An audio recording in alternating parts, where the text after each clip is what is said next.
There you go. Very nice. Wow. Definitely needed that. Yeah, you did great. Wow. There you go. Very nice. Ooh. Very nice. Wow. Yeah. Wow. You don't know how many times I've tried to do that. I can't believe that's your elbow. Yeah. Wow. Yeah. That's actually, I survived the elbow. I survived the elbow. Survived that. For real.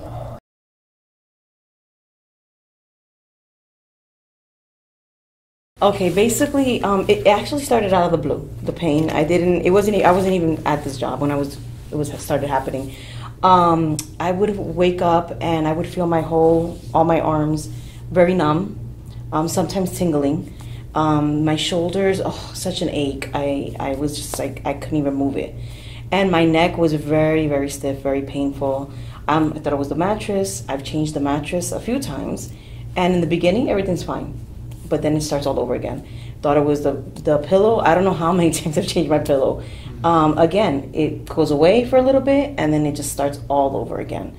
So now it's gotten like, not only I sleep on my side a lot. So I noticed that after a while, in the middle of the night, I'll wake up and I have to turn to the other side, because wherever I'm laying, my hips and my arm is just so achy. Like, I touch it now and my hips are achy. And I'm like, okay, it's not the mattress. I don't know what it is. Does it stay numb? Where is it numb usually? It's not every day. It's not every day, but it's usually like just up here. It doesn't go, well, no, it does go down to my fingers, honestly. Okay. Yeah. It happens in the morning, and I have to like move it, and then it'll go away, and I won't feel anything else during the day. Okay. Have you seen anybody for that? Has anybody explained to you what that is, or? No, because the last chiropractor I went to, he was very good, very nice, but he just said you're very stiff on your neck, which I knew, very tight, and yeah, that's about it. Maybe it's partially true. So part of what happens is, if part of the neck is stiff, then another part has to do extra work. When you work, like you're saying, seated, the seated position, generally our head goes forward, or we're rounded forward, which takes some of the curve out of our neck.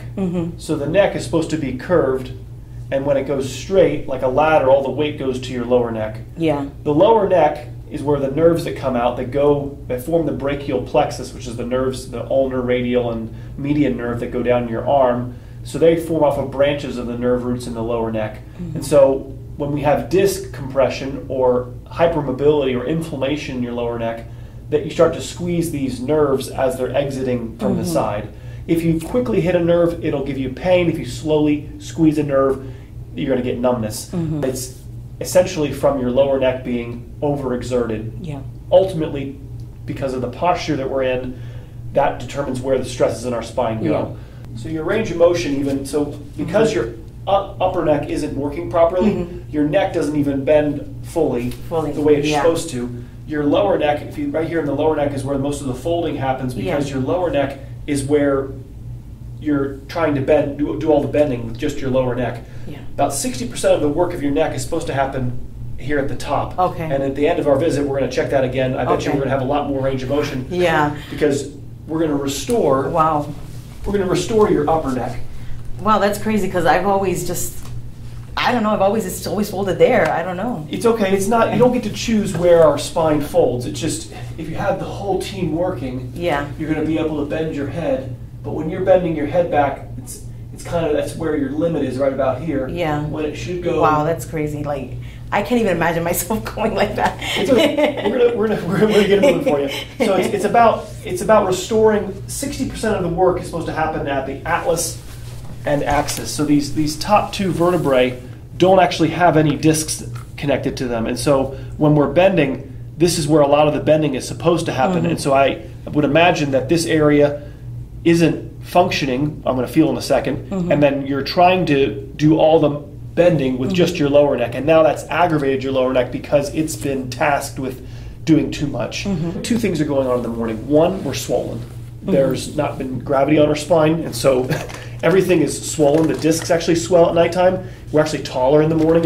Everybody wants to get home, get against the wall, check your height, and then before you go to bed, check your height again. You'll be usually about a half inch shorter at the end of the day, because the discs make up about a third of the height of your spine come from these pieces of cartilage that are made of water. So as the discs compress throughout the day. They really should hold that water, but if the discs aren't as healthy as they should be, you're going to see a larger height difference at the end of the day. You really shouldn't lose too much. But my point is that the cartilage here compresses, but in the morning it's swollen. So the discs are actually going to be more bulging a little bit because there hasn't been any pressure on them.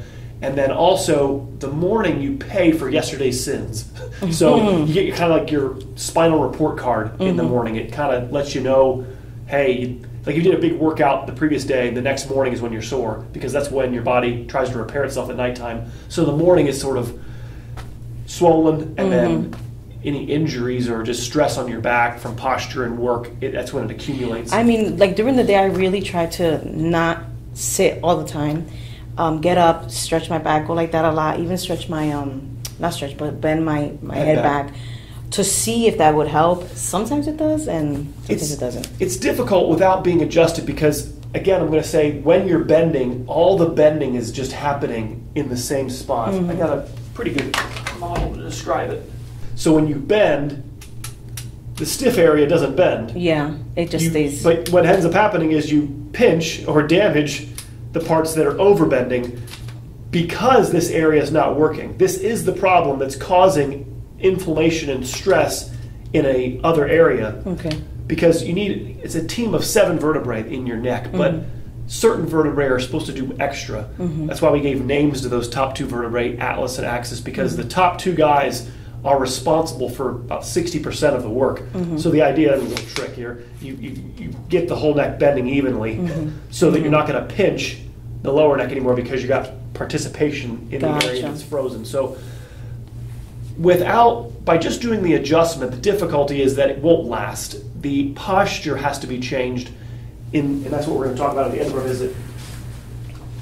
And make a Denerol, which is an orthotic for reshaping the curve in your neck. So the arch in your neck, you have to get this curve back to your spine. Okay. And we have to free up the spine like clay or like metal. We have to make the clay soft so we can reshape it. Yeah. It's not reshapeable if it's stiff, so we're going to go through your spine, free up all the pieces, and then at the end of the visit we'll talk about maybe a smaller version for your neck than this, but the principle is the same. We're going to work on giving you basically a toothbrush, a way at home that you can participate in getting your spine in the right alignment. Did the chiropractor mention curve at all? Nothing. Not really. You mentioned the curve. No. I don't know why they don't do that. It's unfortunate because the curve in the spine and the loss of curve in the spine is the reason why I have an office. Everybody is wearing out their lower neck because of the lack of curve in the neck. The same thing happens in the lower back. When we sit, all the weight goes down to the lower back. So above and below are the reason for why the lower neck is overstressed.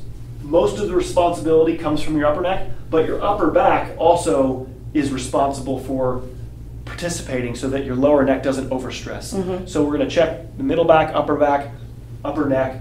I don't expect this to be the easiest thing because it wouldn't be easy. It wouldn't be possible to overstress your lower neck without the other areas being shut down. Yeah. So we're going to try to loosen them up a little bit. All right. Take a deep breath in for me. And then head back for me. Let all the air out. There we go. Let it go. There we go. Deep breath in. Very good. Exhale. Let it go. There you go. All right, little one right there. Deep breath in. One more. Let it go. Exhale. There you go. All right, there you go. Perfect. Have you take a deep breath in for me. And exhale and try to twist. There you go. Any pain when I do this? No. All right, just breathe for me. Exhale, twist. You're not going to fall, I promise. There we go. Exhale, twist. There we go. Other side for me. Very good. Other side. Even though you told me you don't have any lower back pain or leg discomfort, I still treat from a perspective of let's take as much stress off the areas that are typically overstressed. So, at your age, we expect to see your age spine. We don't expect to see a 90-year-old lower back, so we don't want to put any stress on the areas that are typically at the front of being stressed out. Deep breath in, exhale. Beautiful. Face that for me. Okay. I've been a chiro kid and been worked on my whole life, and it's about as normal as breathing or brushing my teeth to get worked on. But yeah, you and Brenda both talk about your dad a lot. Yeah, he's the best. Big knot here on this right side. Right here. Feel all these? Yeah. Wow. Okay. Big. And that's actually where a lot of the pain definitely is. Yeah, so the discomfort at least. The farther out, we call the word subluxation, is the word chiropractors tried to use to denote that a bone isn't in its right position. Sub meaning less than, luxation meaning dislocation, so it's less than a dislocation. The bone isn't dislocated, it's just subluxated.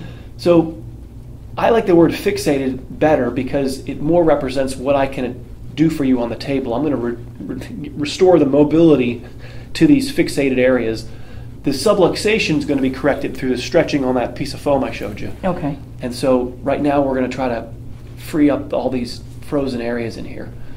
There are ligaments that wrap your spine that determine the position of your spinal column and where your bones are. The ligaments have to be stretched in order to permanently change the position of a bone. Chiropractors have taught for 100 years, 102 years, that the adjustment in and of itself is able to permanently change the position of a bone. And the problem is that the ligament pulls it right back out. So it's not true. You perhaps are changing its position for 15, 30 seconds, and then the ligament draws it right back out of alignment. You're mainly reducing stiffness. So again, I'm thinking of it like clay. You can't reshape hard clay. You can't just put people on stretches either, because their necks have to be made supple first. And the issue then will be that if you tried to stretch a neck that was stiff in the upper neck and loose in the lower neck, they're just going to overexert their lower neck. Does that make sense? You're not going to bend evenly.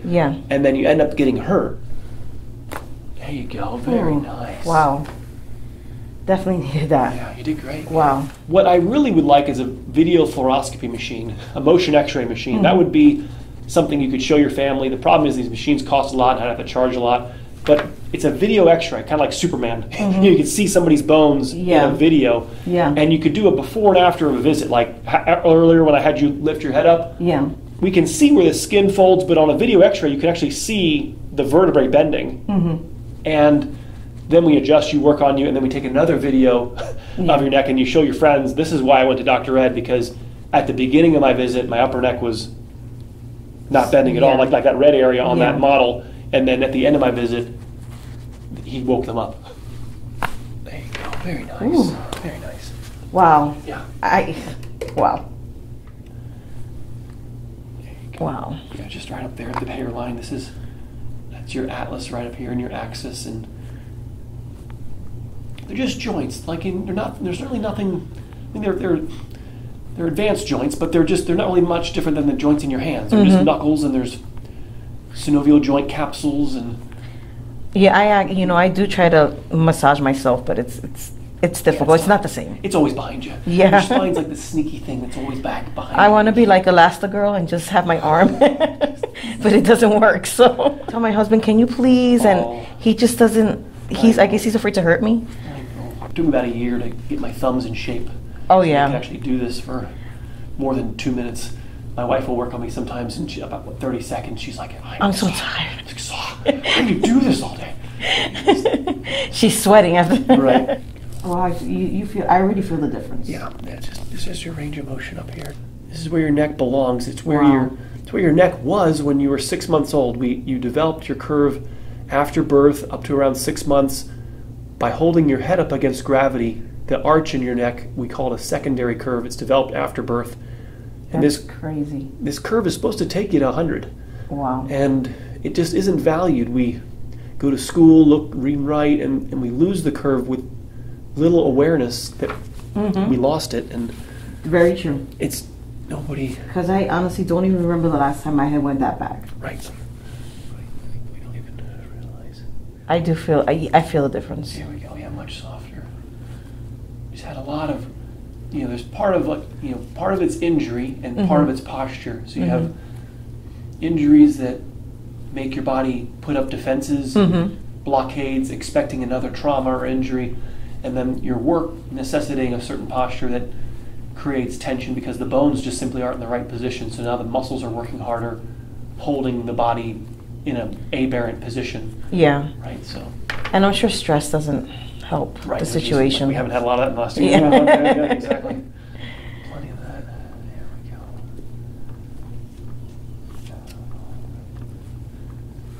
There you go. And came up with another way to help get the soreness out of tissue called the gua sha, or the combing. Yeah. Is a way to speed up the process of bringing blood into these areas that are frozen, and it comes out as a little mark, and there's going to be a mark on your upper neck. It's okay. This is all frozen up here when your husband sees it. And I already told him, he's like, no, I don't want to see it. I'm like, you're going to have to. You're gonna have to. It's going to be a mark on your neck for a couple days. Okay, so because right up here, it's been clogged for a long enough time that there's some buildup in here that needs to be, it's like plaque on your teeth. It's not scary, it's just something that needs to be washed off. It needs to be cleaned out, yeah. Off, and I call it like spinal plaque. It's just, there we go, right up there in the hairline. You're good.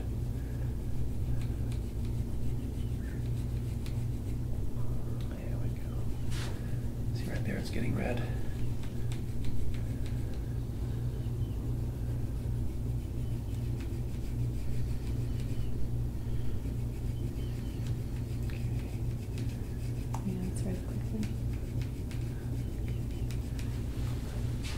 Right there where you're touching, yeah. oh my God. I'm going to clean this up real good. Wow. Yeah, we're going to get that. Yeah. These are the roots of the neck. They're just the anchor points in the shoulder. So the more forward the head goes, the more these anchor points are tugged on, right? Yeah. So they're not these evil entities out to just cause you pain and suffering. They're doing their job, and if they don't do their job, your head falls off. So, everybody gets in here. Everybody, what do you do about trigger point therapy? What do you do about my trigger points? Well, we have to get the head back over your shoulder so that the trigger points don't need to exist. That's really the only way to properly view this is through removing the reason for why they're there. Any other treatment is just kind of silly to me. It's like, well, then you're not getting to the cause. So the brachial plexus travels down this channel into your arm. So we call it the thoracic outlet, is the funnel with which the nerves have to travel through. I think that, like the movie 300 with the Spartans, they're going through that one little choke point, so it's a choke point right here that is a common bottleneck site. And so 3 components to addressing this: 1, getting the upper neck working; 2, getting the ribs down; and then 3, cleaning out the channel that the nerves run through, or how we're going to address those symptoms down your arms. So by getting your upper neck working, that takes the stress off your lower neck. The lower neck gets happier. That's where the nerves that come out. Cleaning up the channel that the nerves travel in, so like kind of like the road that they're driving on. So you think that would help with the 100% tingling and Yep. Okay. Yep, by getting the curve in your neck and by cleaning all this areas out. So the nerves add up all the things that influence them. When they finally reach a threshold, you finally feel something. So we call it summation. They get compression here a little bit, they get some inflammation here, a little bit of stress mentally. All those things finally bring a nerve to its firing point. So when you're trying to get a nerve to calm down, you can treat it by addressing each component of why the nerve is upset. Okay, and so one of them is, this is inflamed in here. You can have this rubbed 3 times a week and that'll help you, but it'll just keep coming back if you don't get the head back. So the posture is the reason. So I'm going to try to not only clean your teeth, but also put braces in your teeth to change the position, right? I'm not just a dental hygienist. Not painful at all. Just, right. It's not just dental hygienistry, it's orthodontistry too. We want to put the spine in a better position so that you can clean it better yourself and not need constant outside care. And all this time I thought that my arms were going numb like that because of my weight. And I'm like, no, isn't a significant factor in this. What is a significant factor is posture and mobility. The alignment of your spine and the mobility of your spine determines nerve pressure. The nerves that go down your arm come through these channels here. This channel is under a lot of stress and tension based on your work. So way too much tightness up here. These are the roots right here. This is I feel it. Way too much. I told my husband I'm going to tell him to give it all he has. Okay, all right. Well, you heard her. Okay, all right, I'll get it. All right, you doing okay? Yeah. All right, okay, get a little deeper. Okay. Right there. How long ago was the kidney stones? How long ago was that? The kidney stone was about 1.5 years ago. Okay. I've had it twice. Give me that story. The first time, it just, I guess because you never know when you have it, the pain just appears out of nowhere. Okay. And I'm sorry, I've had it 3 times. First time I was able to pass it on my own. How long ago was the first time? Wow, that was like 6 years ago. Okay. And then it came, no, I'm sorry, I lied to you. That was like 10 years ago. Okay. It didn't come back till 10 years later. Okay. And then I had to have a kidney extraction. And then it didn't come back till like 4 years later. And I had to have another kidney extraction. A kidney stone extraction, not the kidney. I understand. Yeah. Don't want to do that again. I've been there, done that, I'm done with it. I'm not doing it again. I don't want to do it again. And you're drinking a lot? I do drink a lot of water. I do. Did they give an explanation for why it keeps happening? What are the nephrologists saying? What are they? Why is this at first happening? they said, which it could be the reason. First they said that my body's just producing it. It's just producing it on its own. Okay.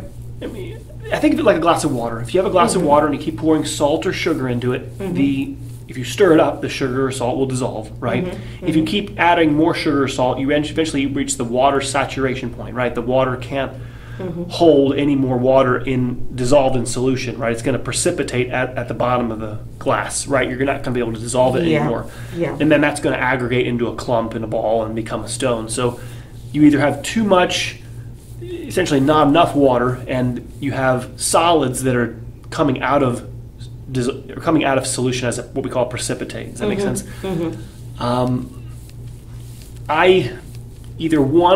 I'd like to, I'd be curious what what's your fluid intake look like every day. Do you do a lot of coffee or sodas? Or? I don't. I stopped doing soda. I'm not gonna lie. I do it, but every once in a while.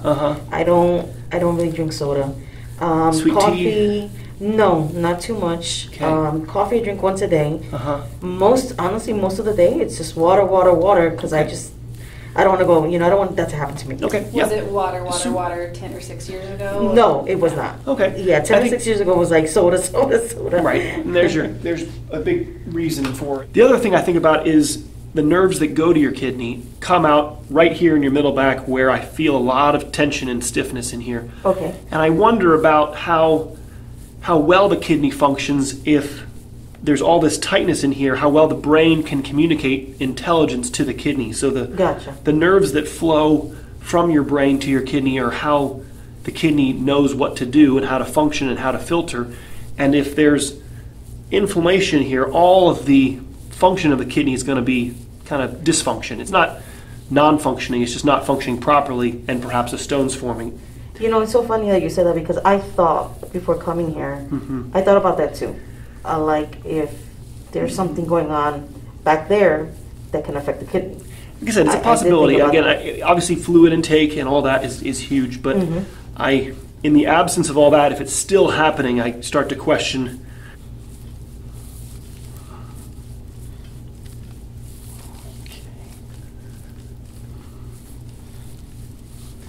It's worse on this right side. Do you know which kidney it was?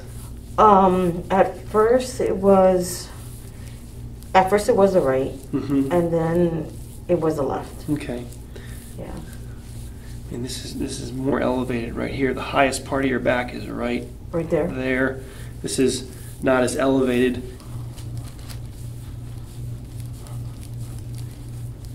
Ooh, right there. Ooh. When you do that, my whole arm just goes totally numb. If it goes, put your arms out underneath your thigh here. Put it underneath your thigh. Okay. You'll put both. If that happens, just put those underneath the thigh there.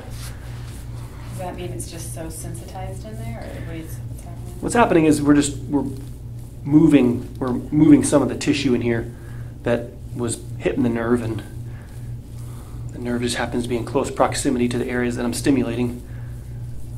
We got to get these ribs down. Okay.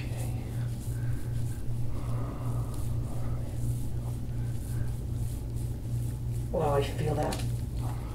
Part of it is that when you're laying face down on this table, the table doesn't let you push your head forward. So the table, does that make sense? Holds your head over your shoulders. So if your head goes forward to avoid something, and then the table here laying face down holds you in neutral.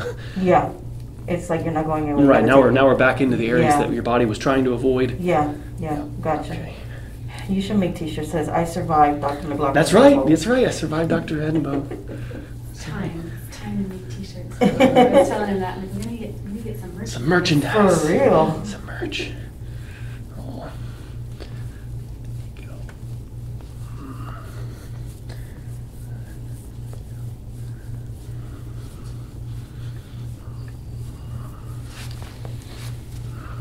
I can't believe that's your elbow. Yeah. Wow. Yeah. That's what it should be. I survived the elbow. For I survived the elbow. I survived Dr. For Edinburgh. real. Oh, yeah.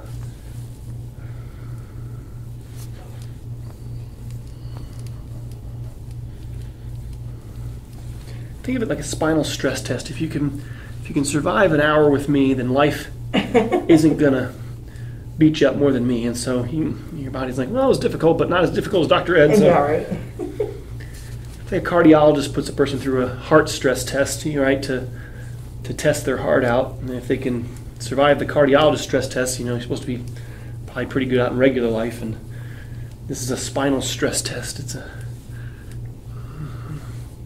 feel like there's been a lot of stagnation in here. And people think toxins come from the outside, but what happens if the old stuff inside our body can't get out, right? Mm-hmm. Or because an area is so stiff from posture, the stiffness traps the tissue that's supposed to turn over and get out of the body. It becomes sort of lodged and stuck in an area, and then that irritates the nerves.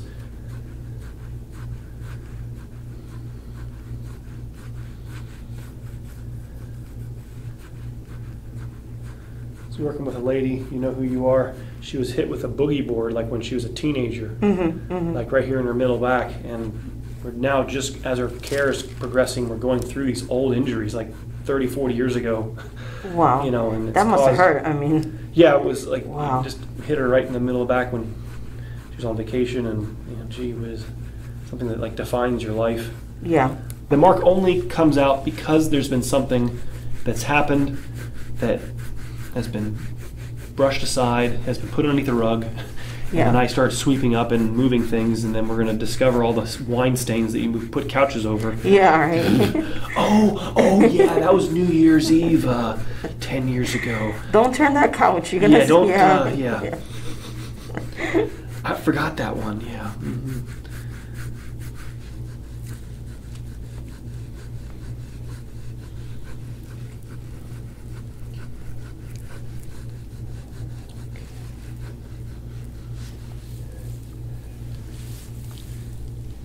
The farther out from where the bone is supposed to be, the more the muscles have worked. So these muscles are being exerted at a higher level because the bones are more crooked on the right. So it's just these.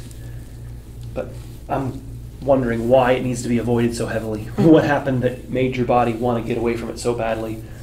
It's like you broke your right ankle and you got all your weight shifted to your left ankle. Yeah. Right. Well, how bad was that right ankle injury that you got all your weight on the left ankle Yeah, to get yeah. away from? Oh, no. It was pretty bad, Ed. I don't step on the right ankle anymore. It's like, okay, well, now you're damaging your left ankle. So that's kind of how the kidneys work to me. This was Yeah. the original injury, Yeah. then you avoided it, and then we damaged the other side. So you have the origin and then compensation. Gotcha. So both sides will be involved, but usually the bigger the injury, the older, the more buildup that's been in there, and then you have the compensatory injury. All right.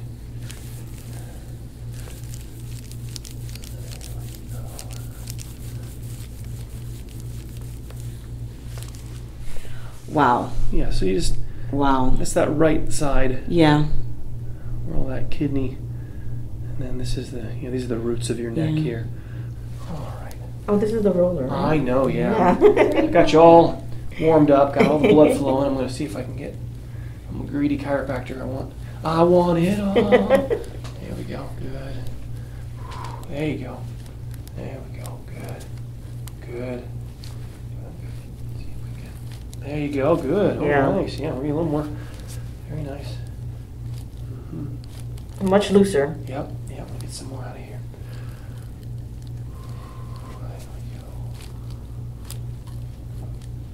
There you go. Very nice. There you go. Your potential's all there. It just has to be unlocked. Yeah. You got it all in jail. You need to be unbottled. It's all been put away. There you go. That last one was the nerves that go to the kidney, all right in here.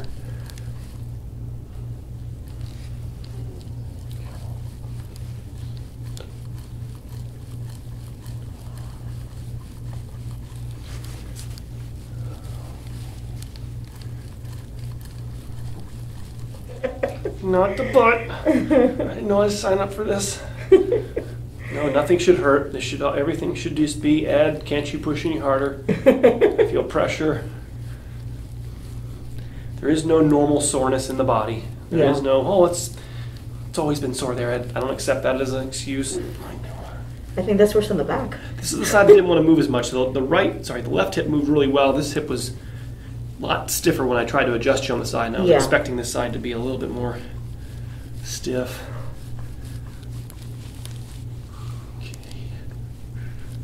I got your leg. There you go. Okay, good. Okay. Okay, it's okay. Ooh. Oh. Ooh, that felt good. Wow. I can never get that. Wow. Let that try. That felt good. Again, I want you to try to just look up again. Look up? Look up. Yeah, a little better. It doesn't feel so so stiff, so hard to move back anymore. Definitely further. Yeah, very good, very good. Maybe just let me check your ear. Sure. Open up all this. There we go. Get your ear here. You have a little tiny ear. I do. A little tiny ear. All right, go ahead and tilt your head to the left for me. There we go. Yeah, you're good. There we go. Tilt your head to the left. There we go. Tilt left. Yeah, there we go. That's a tiny little ear. A little tiny. Make fun of my ears. Nothing to grip onto. There we go. Okay. There we go. Tilt to the right. There you go. Ooh. Oh, that one was, Impressive. Yeah. Yes. Most impressive. Tilt to the right. Oh, yeah. Very, very good. Perfect. And then this is home. The idea is that over time your head sinks more and more. Perfect. More and more into this. This is the curve that your neck should have. And so it's stretching that made our curve go away, and it's only stretching that gets it back. The idea is to do this about a half hour before you go to bed. It's similar to brushing your teeth. You clean the teeth and then go to bed. You don't clean your teeth and eat ice cream and then go to bed. You want to do the realigning and then lay down and go to bed. Ooh, wow. Yeah, you did good. Yeah. Awesome. All right, very good. Thank you so much. I appreciate for everything. Thank you. Wow.